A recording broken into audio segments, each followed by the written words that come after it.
Welcome to the Undrafted, Uncensored cast of Pod. Hosted by Nick Archuleta. Mosted by Colin Zanker. And last but certainly is least, Joseph Goodwin.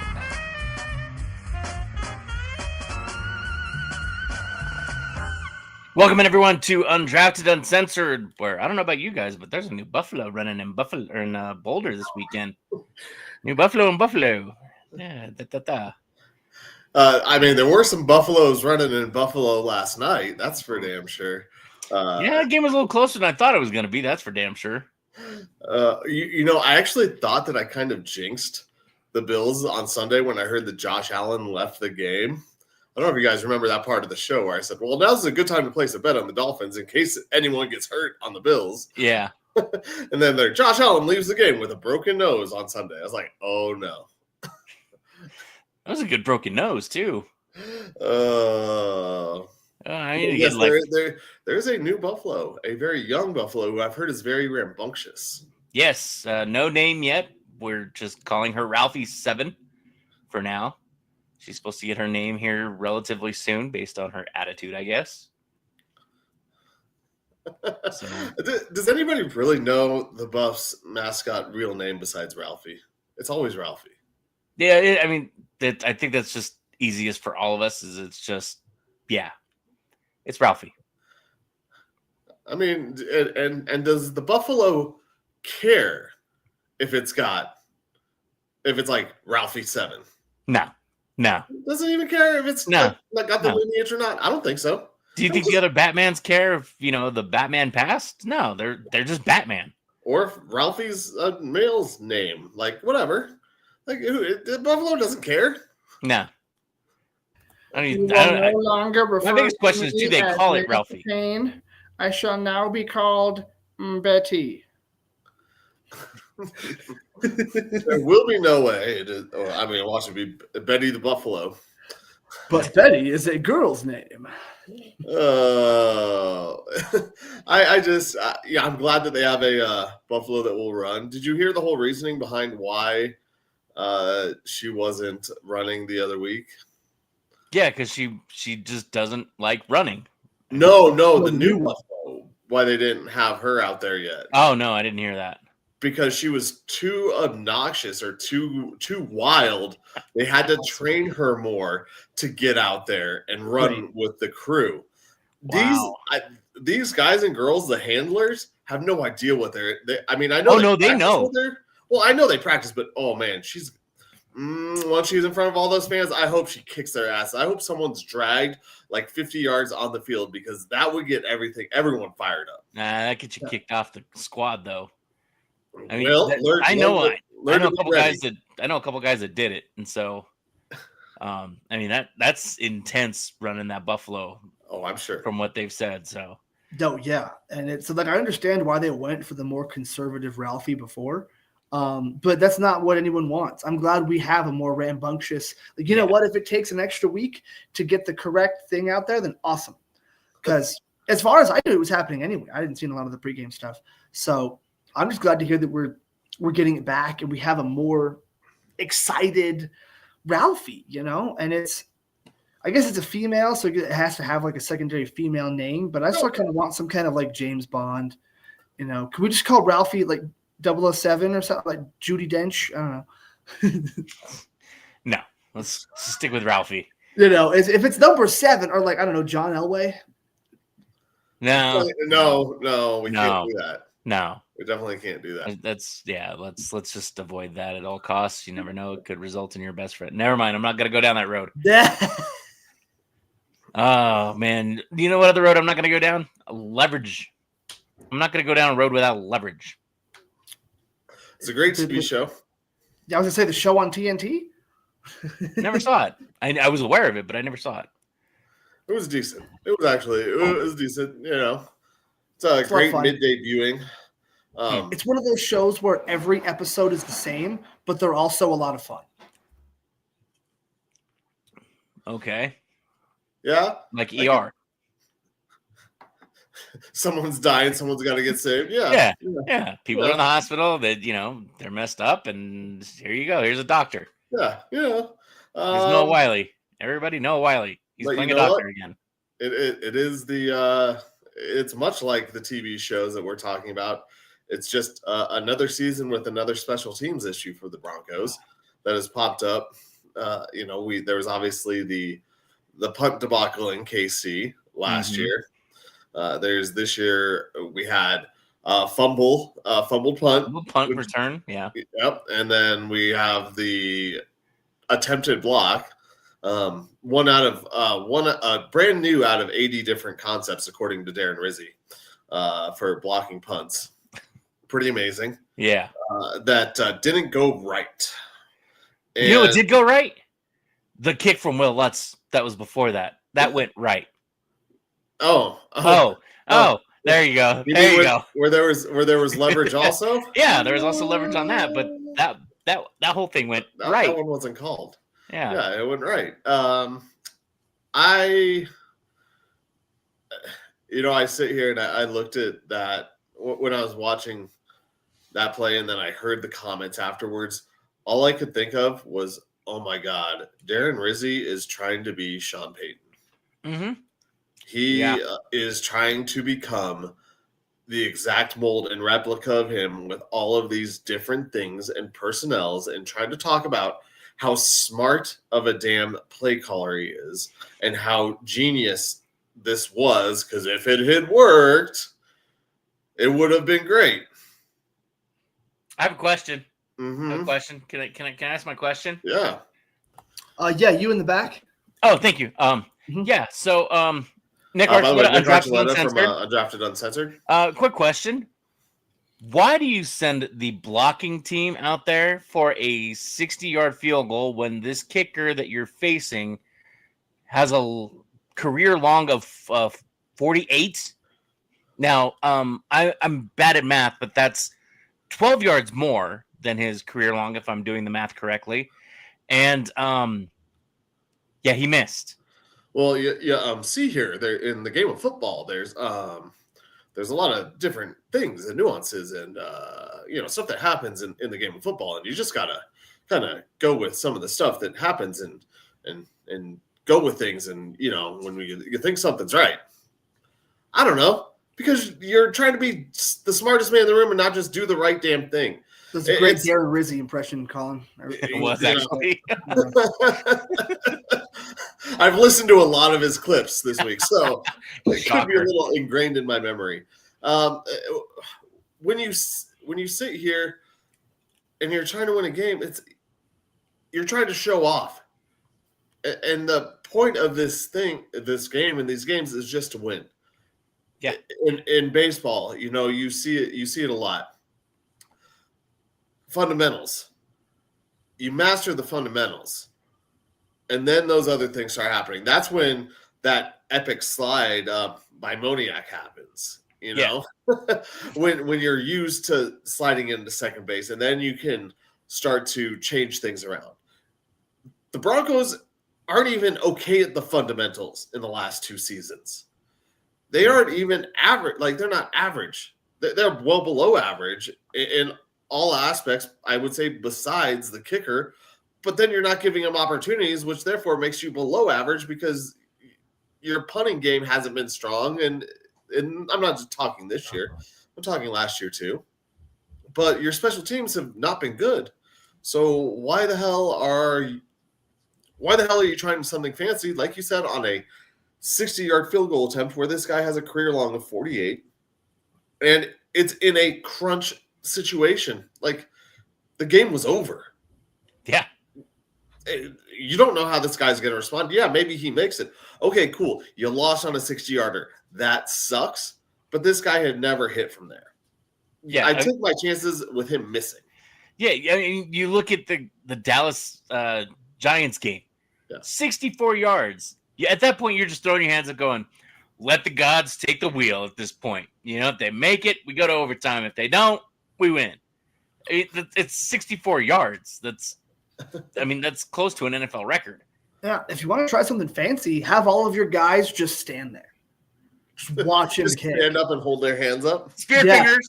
Just spirit fingers, or do a basketball and tell him an Australian joke. Whatever it takes. Psych him out. Whatever. Maybe it takes. the dingo ate your baby. Yeah, I mean, Vagina. no one said that you had to line up you had to be in a stance on the line on defense. You can be standing up right there, can't you? Yeah. Yeah. Oh, for sure. You can tell him his sister slept with Squeak. You can tell him all that shit. Squeak. Oh man, damn it! I can't remember what I was just about to say. Oh, well, I mean, your mom went out with Squeak. the one nice thing, I mean, bitch. the defense didn't show up, but you got a little bit more of the run. You had 24 rushes this time in that game. So, I mean, compared to, what was it, 30 passes? Something like that. So, I mean, your balance is getting a little bit better. I mean, J.K. Dobbins had some pretty decent runs. Sorry, my app just refreshed itself for a second. I was trying to pull him up. Or I'm sorry, R.J. Harvey. No, Dobbins had Dobbins, Dobbins had the majority of the work. Yeah, well, Harvey had less than 10 yards, but it still felt because I put $25 on Harvey to get at least 25 yards. Ooh. Yeah, I was like, this is dumb. Dobbins got 76. But they ran it more, yes. However, it also felt like they never had a running game to speak of. It felt like those runs really were very inconsequential. Yeah. They didn't establish the run. It wasn't an identity, and that's been a problem of this team for a long time. Oh, now I remember what I was going to say. Identity. So when speaking of the Giants and the Cowboys game, I want to say Jameis Winston should have prayed to deliver Russell Wilson from interceptions in that game if they wanted any chance to win it in overtime. Obviously, he didn't. He only prayed for himself, which I can understand. He's thrown a lot, and you got to do that. You got to pray for yourself sometimes. But to be fair, you need to pray for his fellow brother, knowing the time of game. Russell Wilson has been known to throw interceptions in high value, very critical moments of games. What? Hello, New England Patriots. Never seen that before. What's up, Legion of Boom? Legion of Boom says hello. Yeah. With one ring. Yeah. By the way, I think I am going to be in Seattle watching. I'm going to be going to the Seahawks Saints game this Sunday. You were talking about that because it looks like tickets are dropping. All right. So, what about the Mariners game, though? Oh no, I'm definitely going to that. That's the whole reason I'm going out there. But things have dropped far enough that I'll be, when I am in Seattle, that I'll be going to that game. It appears, at least at this moment, there's still about a little less than 48 hours till that game kicks off. I'm sure you'll be fine. So, I wasn't about to pay. I mean, my trips aren't expensive, but my rule of thumb with most of my stuff is that I'm not paying more for a single thing than I am like my flight and accommodations. And for this trip, my flight and accommodations for my trip, granted I'm using some points, is less than $150. So okay. It's a little less, like 135. But yeah, when tickets were still at around 130, 120, I'm like, it's a little close for that one, especially for a team that I don't really care about. But it appears that tickets have dropped because of how wonderful the Saints are. Yeah. Well, I mean, I don't know. You're gonna have to tell me how Lumen Field is, because T-Mobile Park is gorgeous. I'm excited. Yeah, I'm excited. You're gonna love that. Yeah, I need to get a list from you about it for sure. And anyone out there, if anyone out there has a list of stuff to do out in Seattle, I would take any suggestions. I already have a bunch, but I'm filling up the list like Santa Claus, filling up the list, checking it twice. There's the first Starbucks ever. It has a huge line for no reason. You can just go to a different Starbucks and get the same stuff. Yeah. I will be going by there. There are a few places that I've heard that are right around there. One's called Piroshki that I'm going. Okay. Yeah. Piroshki. And I looked at the stuff there. It's phenomenal. There's a mac and cheese place that's unbelievable in there, I guess. There's just a cheesery in general that makes ridiculously good cheese. You just show up and get whatever. My aunt and a bunch of her friends and I all went out there. But they went more to this like northern Washington Island area. So we're only in Seattle for like a day. Oh, the Sound? But what you said? What? The Washington Sound? Sure. No, it was an island of some sort. I forget what it was called. Yeah. Lopez Island. But I think the fish probably market was Alger cool. Vashon. Word. Yeah, there was a really cool fish market that was nice. The cheese place was super cool. There's a really disgusting street wall full of bubble gum. People just stick their gum to the wall. Don't really recommend that, but almost everywhere to eat there is good. You kind of can't miss. Yeah, I will actually eat some salmon out there, just because you kind of have to. Even though I'm not a big salmon guy, I've been telling a bunch of people this. They're always surprised that I don't like salmon, and or that salmon isn't on my list of fishes because I cook with it so much, especially in food and restaurants. Yeah, salmon is on every menu. It's like the fish protein of every restaurant. Makes sense. So I've dealt with so much salmon in my life. It's not really something that I want to see in my day-to-day life. I can understand that. Eat other fish. There's plenty of other fish in the sea, Colin. There are, and we'll see if those fish in the sea understand my text messages when I ask them out. I don't know if those fish in the sea understand. I've been direct. I've been indirect. We discussed this earlier. New nickname, Salmon? Yeah. I mean, should we call her Clam? She's clammed up. Clammed up.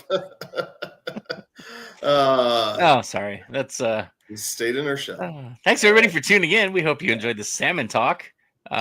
Tune in next week when we talk about trout. Back to the Broncos, who are also swimming upstream right now, especially going into this Chargers game. Yeah, let's get into the Chargers now. Transition right there, fellas. That was nice. Nice. Just like the salmon swimming upstream. Oh, yeah. If the Broncos lose this game, they are in trouble. I mean, the whole division's in trouble if the Broncos lose this game. But specifically for the Broncos, a team that obviously we have high hopes for here locally and at the start of the season, they lose this, the Chargers start 3-0 in the division. Yeah. The Broncos have lost a conference matchup now because they lost to the Colts, and then they lose a division matchup. They don't have the pedigree that the Chiefs do. No, they're not helping their cause. And I would have more faith even with the Broncos with, a game ahead of the Chiefs. Well, I don't want to say most likely. But tied with the Chiefs. The Chiefs will obviously have the odds-on favorite to overtake them. You need to continue to get as much separation because the Chiefs are playing the Giants this weekend, and that should be a win for them. Obviously, I mean, we'll see if Chiefs team shows up too, because this has been quite the start of the season for the Chiefs so far. And I'm not saying that they're going to go 0-18, but they are. Their holes are starting to show a lot more now. Yeah, I mean, well, like I said, we'll see if Jameis Winston has started to pray for his starting quarterback to deliver him from interceptions. But maybe I it's think Jameis Winston game. Maybe he just comes in and just throws so many touchdowns that aren't pick sixes. Maybe it's the Jackson Dart game. Who knows? Maybe it's any of them. But the Broncos need this to be their game. Yeah, this is one where the Chargers. I don't know if the Chargers come in confident or even a bit tired because that game against the Raiders was ugly. Yeah.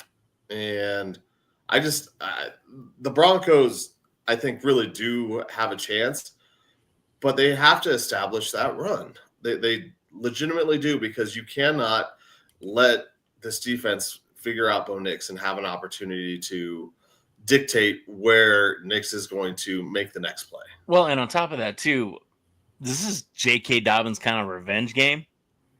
I mean, the Chargers didn't want you. You ended up in Denver. You got to play them twice a year.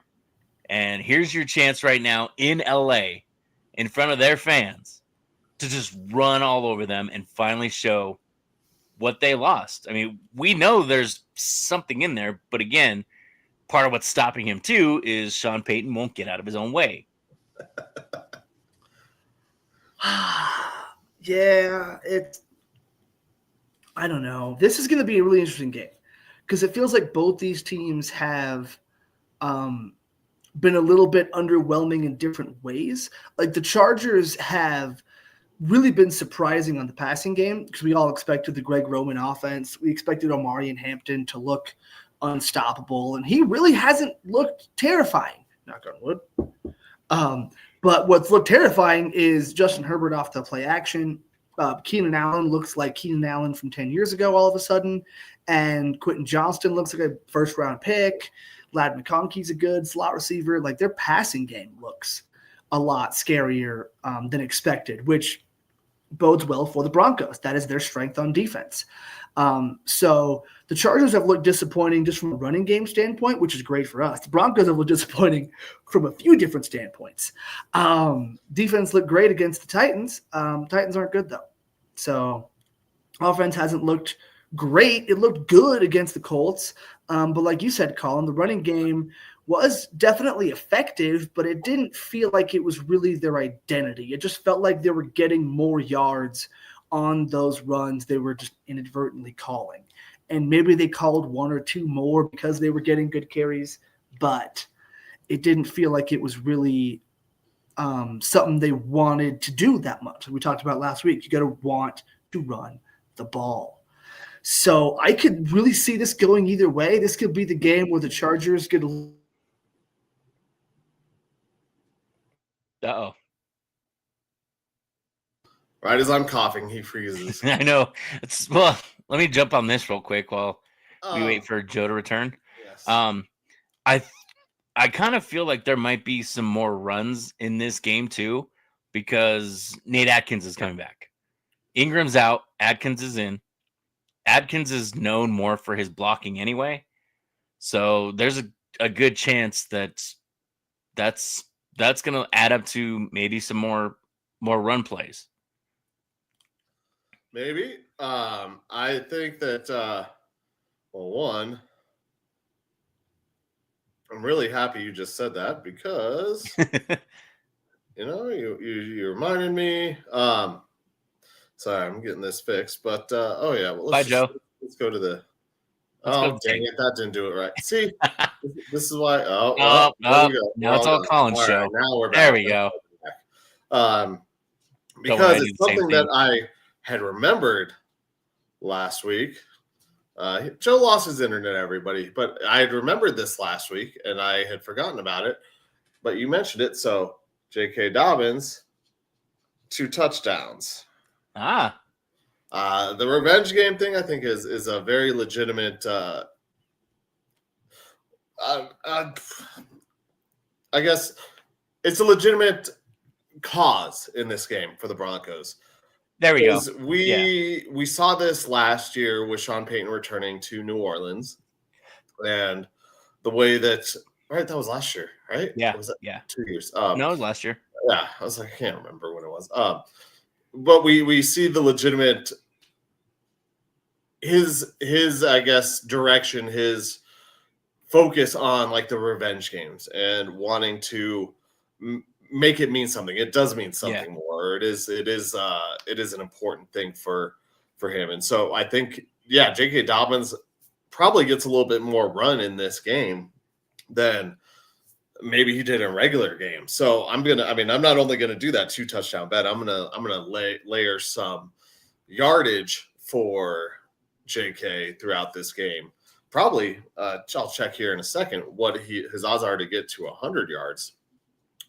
But I sit here and I wonder where, if the Broncos can establish that identity, defeat a 2-0 team, if they can defeat a 2-0 team, then they would have, the Chargers have 2 games in division. So with the Chargers having 2 games in the division, the Broncos would still be in in second place. However, they would hold the tiebreaker at the moment against the Chargers. So in first place. Well, yeah, sorry. Yes. So, yeah, technically they'd be in second, but they would have they'd be tied for first, but in second behind the Chargers because of the tiebreaker for the Chargers because they have more division wins, I think. Right? No, yeah, Chargers. No, Broncos would be in first. Excuse me, I'm totally wrong. So they would have the head-to-head. Head-to-head goes before division, and then it goes 2-0, correct? Well, yeah, they would all be the Broncos in charge would be 2-1. Yeah, and the Broncos. So I just had it wrong because they had 2 division wins. I was thinking division wins go over the conference. No, head to head first. No, the Chargers, so that supersedes everything else.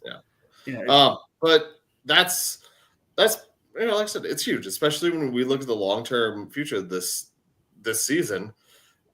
They can't let the Chargers get out to 3-0 start, and you mentioned Keenan Allen and Johnson. They have a running game that's good. I mean, Najee Harris has hurt the Broncos before. He hasn't done it with one eye, but I don't know if it really matters sometimes with the way that defense looked.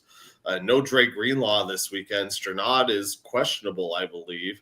Evan Ingram has been ruled out already. Let me pull that up again. I'm sorry. So it's, I mean, 2 of those guys are obviously defensive.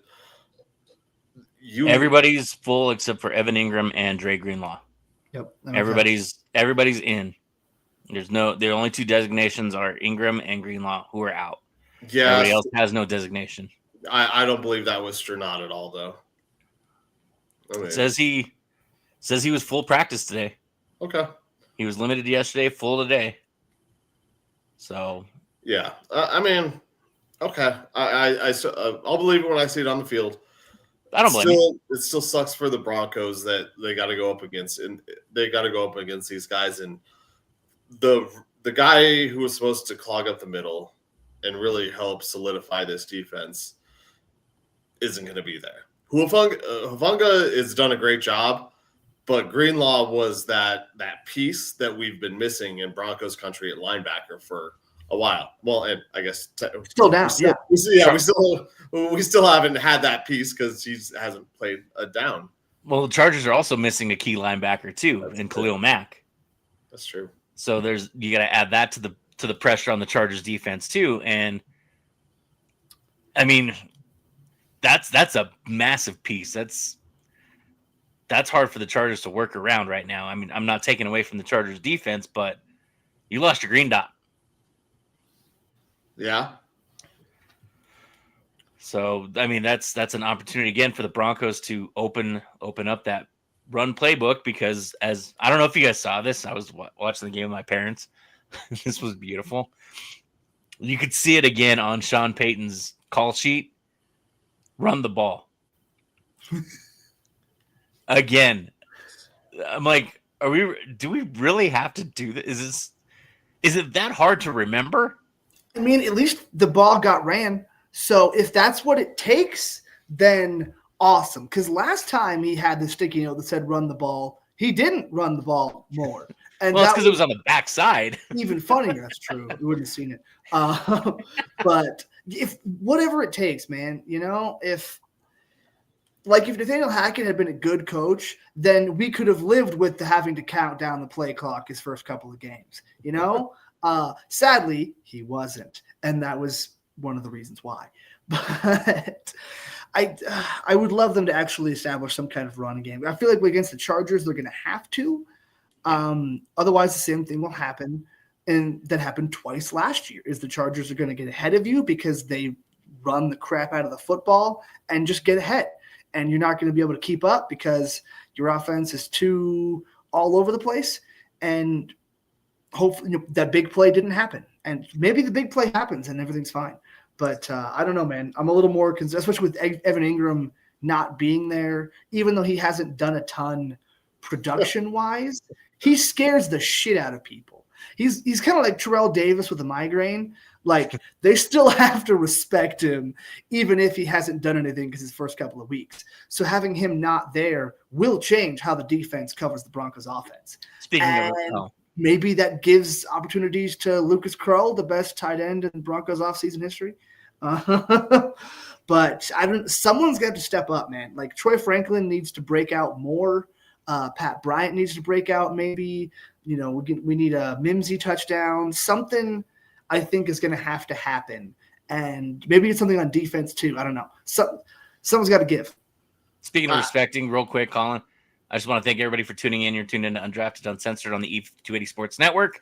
We appreciate you for coming in. Colin, for whatever reason, knows who's tuned into these things. So I just wanted to thank you. But Colin can list off the names of people right now. I was going to say, I can't help you. Alex Ramirez, obviously, appreciate you tuning in. Jonah. Oh, word. What's up, Jonah? Appreciate the like and giving us some views here.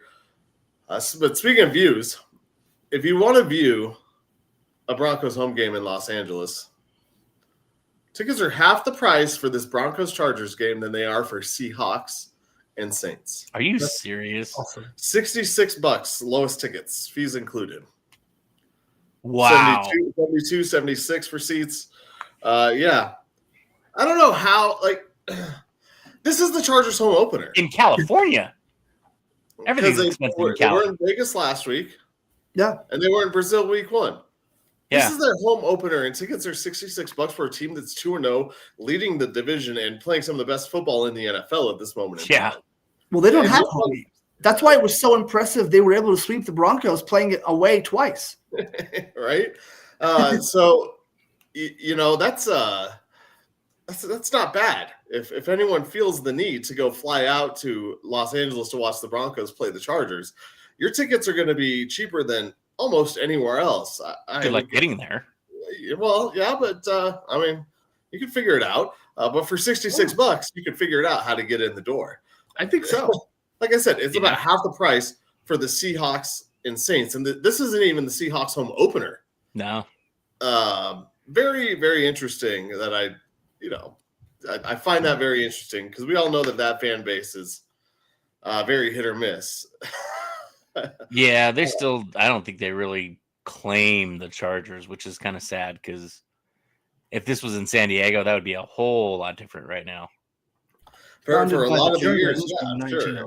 Besides the years that they had the top level taped off or whatever, Matt tarped off. I find that unbelievable that a home opener for a team that's playing as good as the Chargers and who is actually as good as the Chargers would be only $70, let's just call it, whatever, 66. So I was just checking this real quick. There's 2 tickets available for this game for a pregame photo on the field if you already have a ticket for $50. Dope. I mean, that's I wonder how much that Broncos experience costs. I'm just wow. That's crazy. We all talk about how I guess the NFL prints money. I guess it's not the case for every single team. I just don't know how a team can be that good and just not supported that much. It really does surprise me. Maybe they've been heartbroken over all the years and the fans just don't want to spend their money. Or maybe they're just kind of fair weather. I mean, I know we're getting into this. In LA, it is baseball season as the Dodgers are on their way to what appears to be another World Series berth, at least. Tap the brakes on the World Series berth. Well, as we go on. Phillies are and Brewers are kind of scary too. I'm not as scary as the Dodgers. I don't know. I think they're kind of. Okay, Nick. I will take the Dodgers. You get the field in the National League. Okay. $10. All right, I'm in. Okay. I really don't. Yeah. But we'll get into that baseball talk later. However, I know it's baseball season, but why is a home opener so just not attended. I don't. They don't have fans in that city. They're Rams fans. The Los Angeles didn't have a football team for a long time.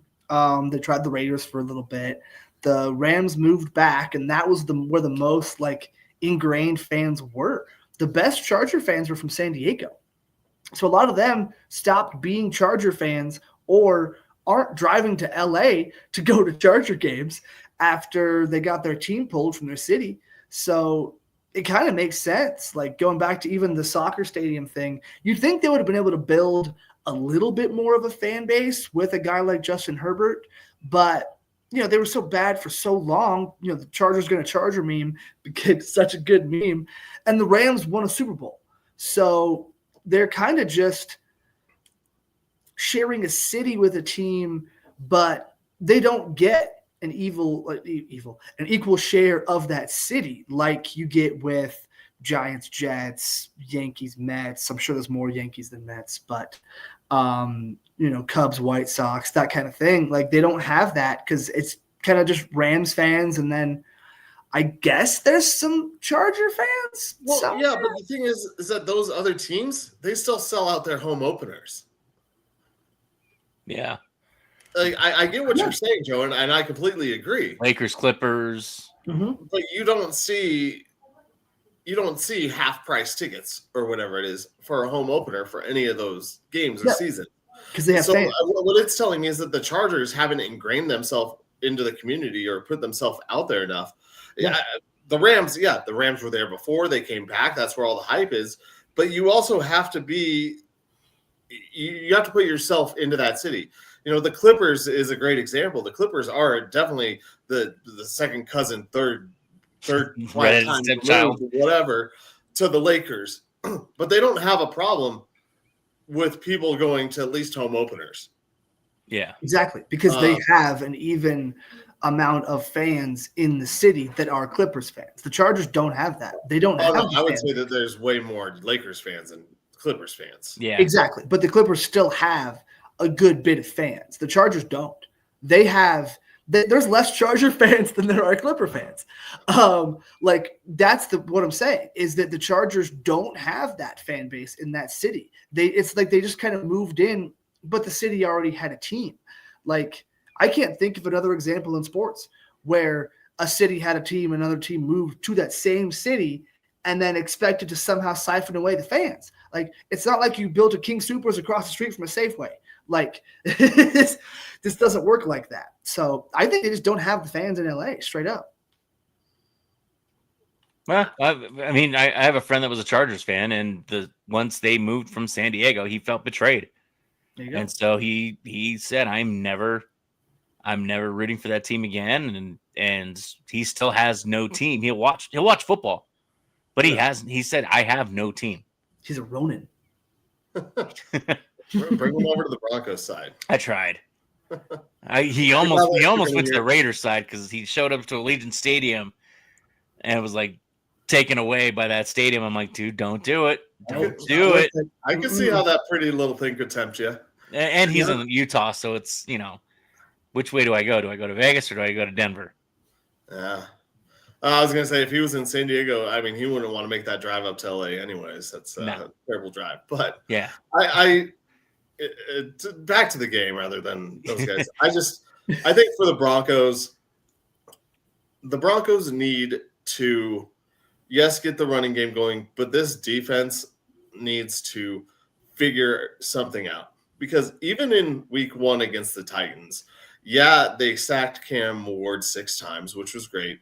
But you still saw there were still some uneasy moments because it's like, ooh, are they moving the ball on the Broncos? And then all of a sudden they would make a few big plays and push them back, out of field goal range.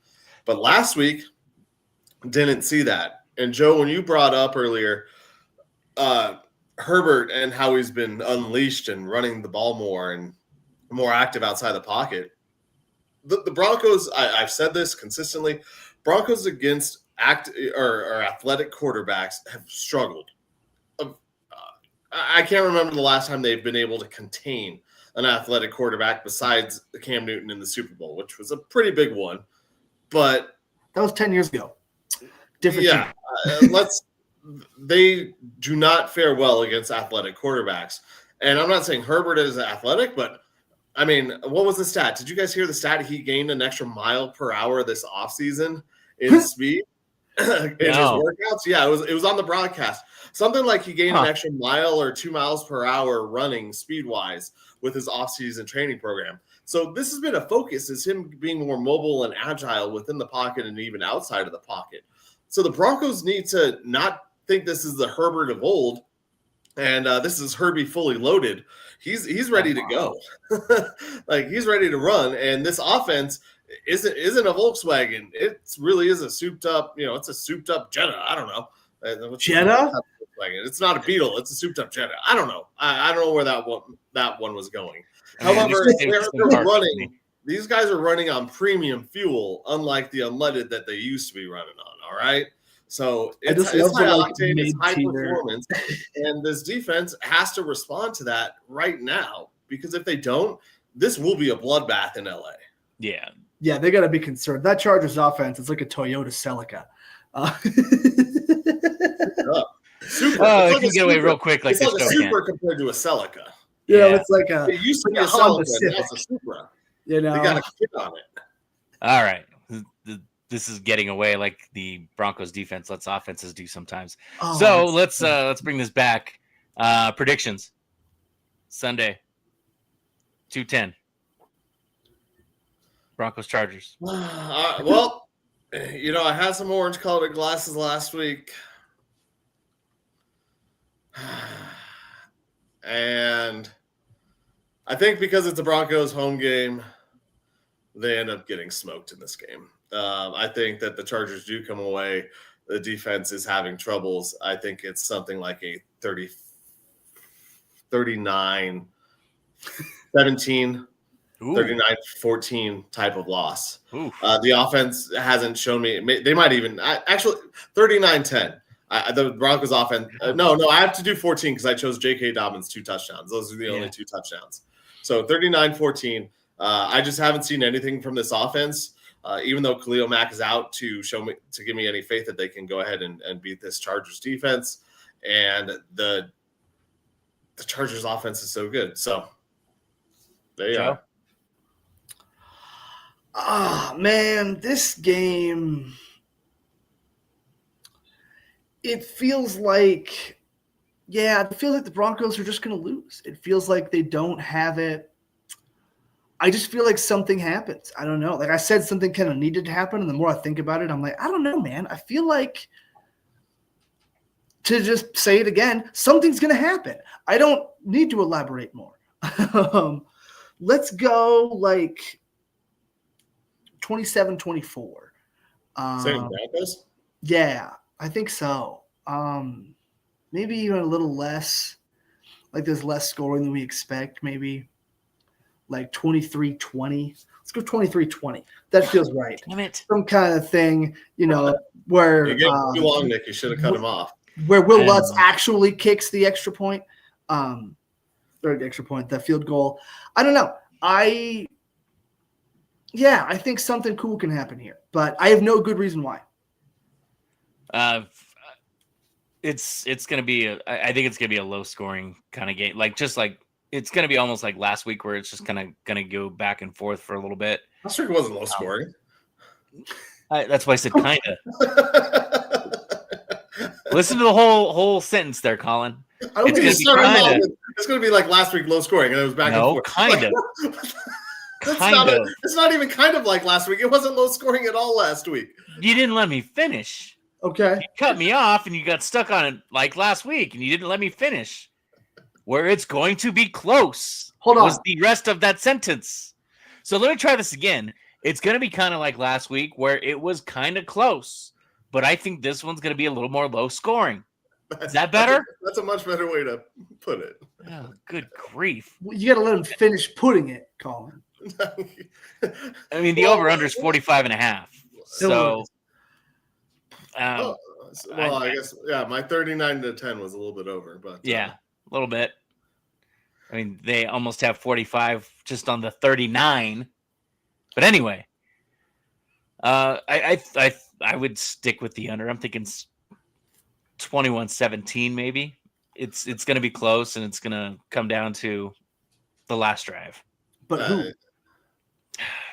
I have to lean Chargers right now. Yeah, I was waiting. I was like, you didn't say the winner, Nick. Come on. Yeah, I have to lean Chargers right now. Again, the Broncos haven't shown me enough that they can play well in a tough game, and I think the defense will step up. They'll show up, unlike last week. But I don't trust Sean Payton calling that offense still. The one thing I will say that could be a saving grace for the Broncos and their chance is that these Chargers are tired. Yeah. And that non-home field advantage does help the Broncos in a way. If that's the case, because this, we mentioned the third straight divisional game, they could be kind of wiped out because it was a dogfight last week in Vegas. Yeah. Well, and like you said too, it's a home away from home kind of game for the Broncos too. That place always fills up with orange and blue. So you never know. That may help too. Oh yeah, going home. It's a home game for the Broncos. They're playing in LA. Yeah. Let's move up north real quick. Yeah.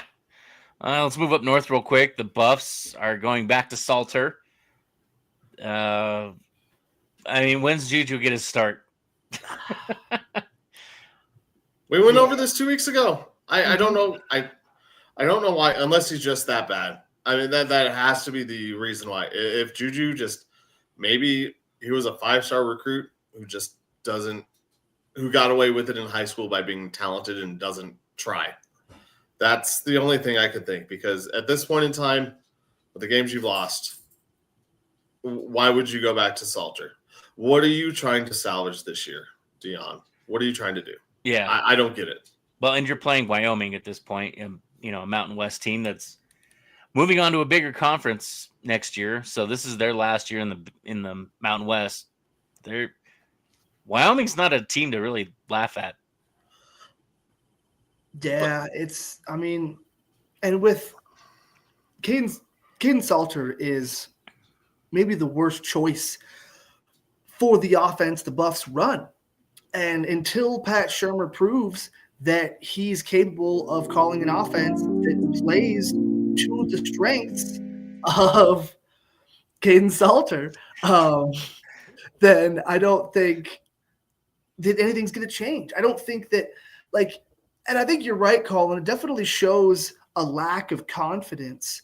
I think Dion will try to keep as much close to the chest as possible. So I'm not sure necessarily if it's a lack of confidence in Juju or if it's a lack of confidence in Pat Shurmur's offense.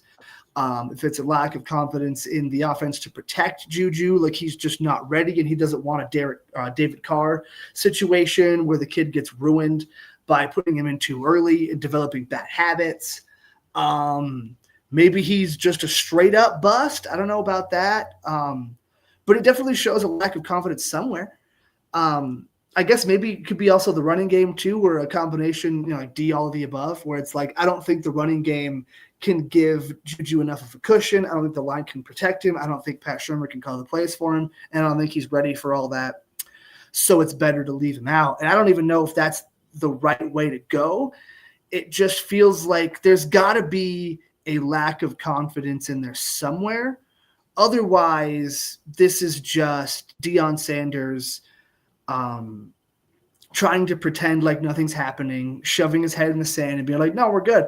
We're just going to switch quarterbacks again, like Alabama did with Jalen Milroe for a little bit, and then they figured it out, right? They're Alabama. They'll be good.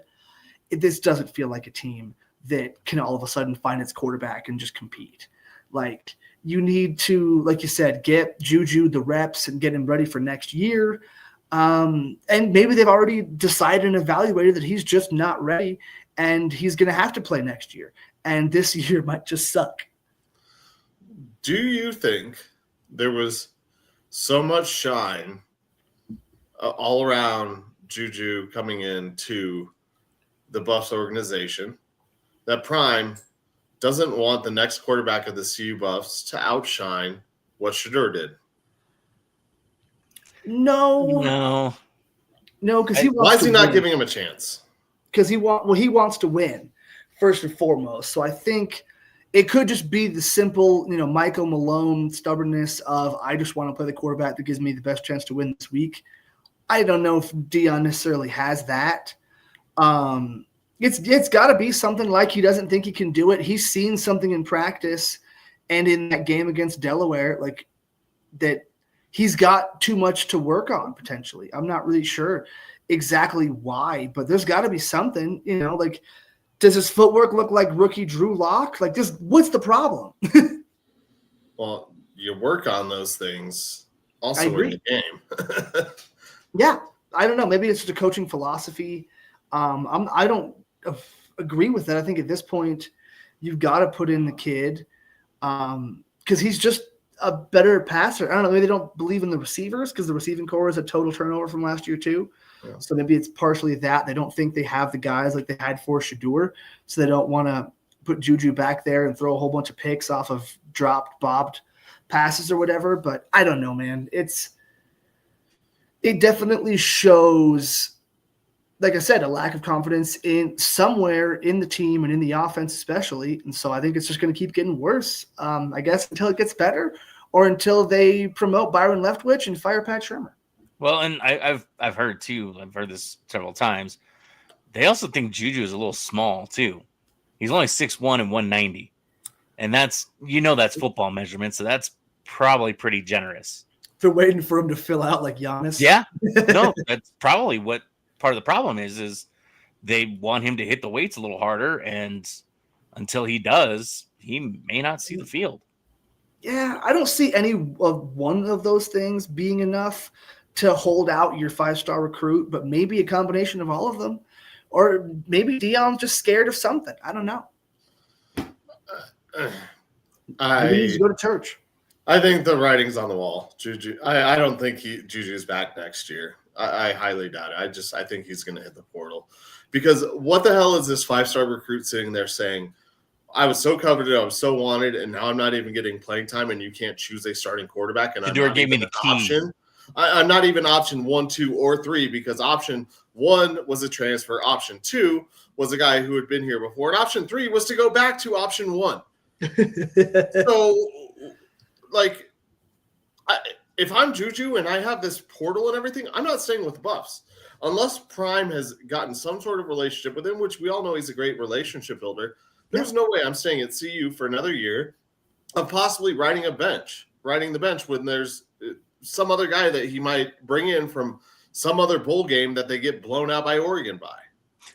Yeah, I really need to take a look at the body language of Juju on the sidelines and see, because I don't know if he's going to be like available for any interviews, but I'd really like to see how he seems to feel about this. Like if he's content in waiting, then he has some kind of assurances he's going to be okay next year. He'll be with the Buffs. Or he's got assurances that he's just going to transfer out and doesn't care either way. If he looks upset, then that guarantees he wants out. If he looks chill, that doesn't necessarily guarantee he's going to stay. It's not, one thing isn't equal to the other, but how he's handling this, I think, will say a lot about the future of the Buffs quarterback position. If Juju seems cool with it, then that is a step in the right direction for him to be here next year. But if he seems upset, like put me on the field, put me in, coach, I can play center field, then the Buffs have a problem, and he might want to transfer out. And then you're looking at, oh God, who is the quarterback of the Buffs next year? Because Caden Salter's not sticking around. He's out of eligibility, and he wouldn't want to stay with Pat Shurmur anyway. So now you're in real trouble if that's the case. So I think they have to kind of placate to Juju one way or the other. So if maybe he wants to sit, maybe he feels like he's not ready, he's too skinny, wants to get in the weight room, whatever. And so they're like, fuck, I guess we're stuck with these other two guys until Juju thinks he's ready. Maybe he's like Radon from that's the case. I don't want him as my quarterback. I agree. We're all just speculating for reasons why we think they're not doing the thing that we all think they should do, because the season's basically over. If Ryan Staub got you a miracle win, then maybe we can talk about, bowl games and Jim Mora's. But until it didn't happen. So yeah, man, put in Juju, see what happens. it's kind of like what could possibly go wrong? A lot. But what could possibly go wrong? Deion's been hanging out with Sean Payton too much, the two smartest guys in the room. Yeah. You know what? Which quarterbacks every week? Sometimes you just have to be the smartest in the room, smartest man in the room, don't you, Colin? This is the victory formation. All right, boys, here we go. Best play in football. 6 right tight diamond victory on 1. Break. Okay, 3, 2, 1, it's jam. The Pick'em segment, proving that Colin Zanker is the most humble man in the history of time. Least. Featuring Nick Archuleta, wishing he was somewhere else. And Joe Goodwin, just kind of winging it. Oh, speaking of winging it, welcome into the victory formation where we make real picks with fake money and keep track of it to see who has won the most throughout the year. But also winging it, one thing we didn't get to that I want to touch on real quick is Clayton Kershaw's retirement at the end of the season. What an amazing career. One of my memories of Kershaw is just seeing him warming up at Coors Field and winging it from the center field wall all the way to the left field foul line with ease. Yeah. Like there was no effort. He would just huck it, and the ball, you could hear the pop in the mitt from the stands in the outfield. It was on a rope. And I was just like, yeah, not only is that a difference between me and a professional athlete, like that, it was on a frozen rope, but that's the difference between a Hall of Famer and just a really good baseball player. Like probably the last 3,000 strikeout guy. Yeah. For a long time, if ever again. So, you're welcome for 2,999 of those strikeouts against the Rockies, Kershaw. Wish you well. Hate to see you go, but love to watch you leave. Yes. What else we love to watch leaving is last week's results. As no one went perfect. 2 of us won 1 game, and 1 of us lost 3. So let's get into it. I think I said that right. So let's get into it. We start off with Red Sox Yankees on Sunday Night Baseball. Yankees lose to the Red Sox, and of course Nick could not pick the Red Sox, so he gets that one wrong. We move on to the Falcons versus Vikings on Sunday Night Football, where the Falcons come up victorious against the Vikings. They also won me my parlay. So while me and Joe both picked the Vikings to win this game, I came out victorious in real life money because of them. So Nick gets that one right at plus 145, won 24.50. 2020 twin. Anybody? Next we move on to the Buccaneers versus the Texans. I thought something was fishy in this game, and it looked like it until the fourth quarter when the Buccaneers and Mayfield engineered a miraculous drive to win the game. So me choosing the Texans was completely wrong. Nick and Joe both chose the Bucs, winning 21-40 with the underdogs. Both Nick and Joe this week picking the underdogs victorious, or picking the underdogs correctly and winning. So winning big money there. And I was the only one to choose the Raiders to beat the Chargers on Monday Night Football. Obviously, I didn't make that mistake again with my Broncos pick. Nick and Joe both chose the Chargers at minus 185. They won 15-41, meaning Nick is the big winner this week once again. Oh, well, maybe not once again, but he is the big winner this week, winning 51-31. Joe in second, 43-18, and I lost 13-64. So Nick in first place, almost over $500 at $493. I'm in second at $450.98, and Joe is in third, but back over 300 at $307.82. Let's get into the picks for this week, as we'll try to run through them real quick for you. For all of you on Instagram, if you missed the end of this, make sure to jump on Facebook to get the end of our picks. First things first, we're going to start off with Sunday Night Football. That is the Chiefs go to the Meadowlands to face the Giants, and we talked about this one earlier. Chiefs big favorites, minus 325, facing the Giants, who almost beat the Cowboys last weekend. Nick, who you got? Give me the Chiefs. They're finally going to find that victory column for once. Joe, who you got? I really want to pick the Giants just to fucking cause chaos, but no, it's got to be Kansas City.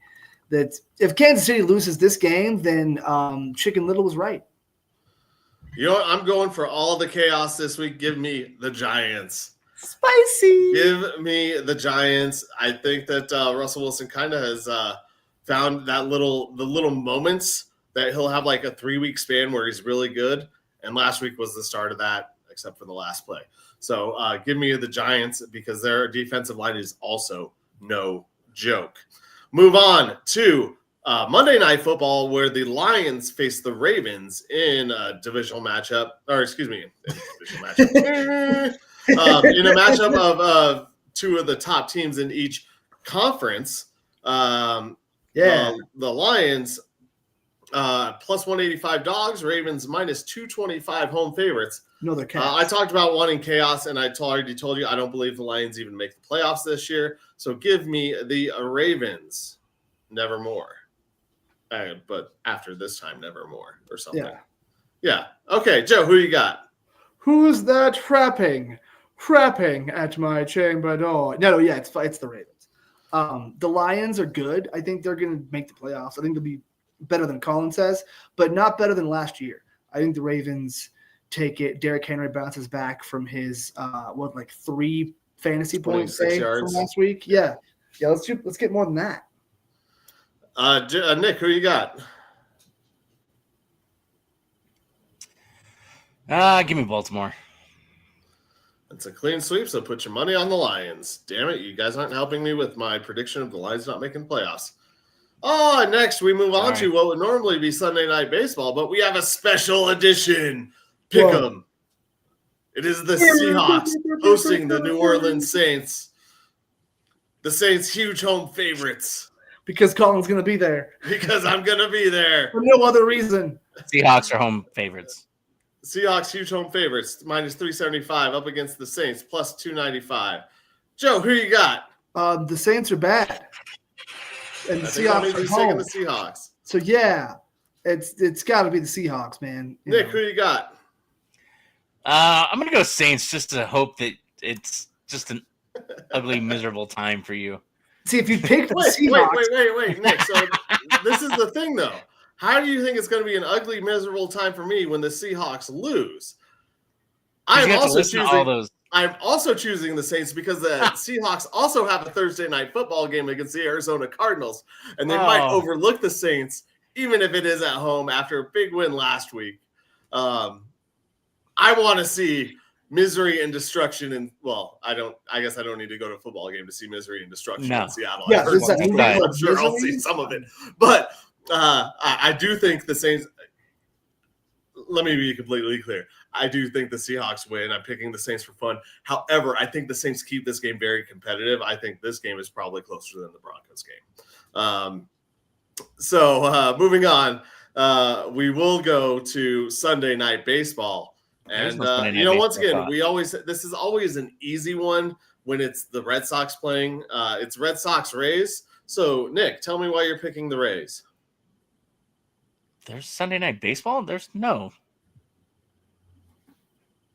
Okay, whatever. I didn't think there was Sunday Night Baseball this Sunday, but I thought that was last one. But anyway, give me. Rays are still trying to stay alive, but I gotta go with. Actually, have to go with Boston on this one, only because Boston's still trying to fight for that final wild card spot between them and the Astros. Well, there are actually 2 Sunday Night Baseball games. I just chose the latest one. The Mariners play the Astros, and then the Red Sox and Rays play at 5:35. Oh, so I was technically I did choose the wrong game, but it's the one that's on there because I didn't realize that the ESPN one is the Mariners. But Nick loves the Red Sox. His favorite team. And now I have to delete his name next to the Rays. There you go. Go ahead and give me the Rays at home in this one. At the end of the season, I know the Red Sox are fighting for that spot. I like Tampa more than the Red Sox. So, yeah, I'm going to go Tampa. Joe, who you got? Oh, Nick picked the Red Sox, so I have to pick Tampa. That's everything. So Nick would be the only one right choosing the Red Sox. Exactly. I'm taking the Rays. 1,000%. Truthist on this broadcast. Nick's wearing all red because he loves the Sox. Oh, yeah. This isn't red. It looks pretty red to me. It's the Iron Pigs, dude. It's hot tamales. It looks pretty And that's red not to red? me. Peach. It's my No Effects shirt. It's not red. Maybe our cameras It's need to get salmon. updated because it looks pretty red. It's salmon. Look at your shirt through my camera. and It's tell me salmon, it's like not. I'll probably be eating in Seattle, and I'll be arriving there in about 27 hours. 26 Underrated hours. Broken excuse Lizard me. movie, The Slam and Salmon. Yeah. Slam and salmon. Thank you, everybody, for tuning in today. The champ. We appreciate you for tuning in. Thank you to Michael Spillin and everybody over at e5280sports.com for hosting us. Thank you to Pikes Peak Sports Cards, our sponsor. And thank you for tuning in. Without you, we would do this, but it would be boring. So thank you for making it not boring. We love you. Colin, have fun in Seattle. I won't really miss you because I don't see you. I just talk to you.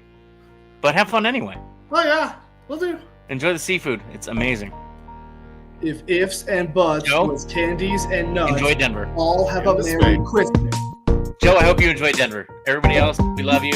Enjoy wherever you are.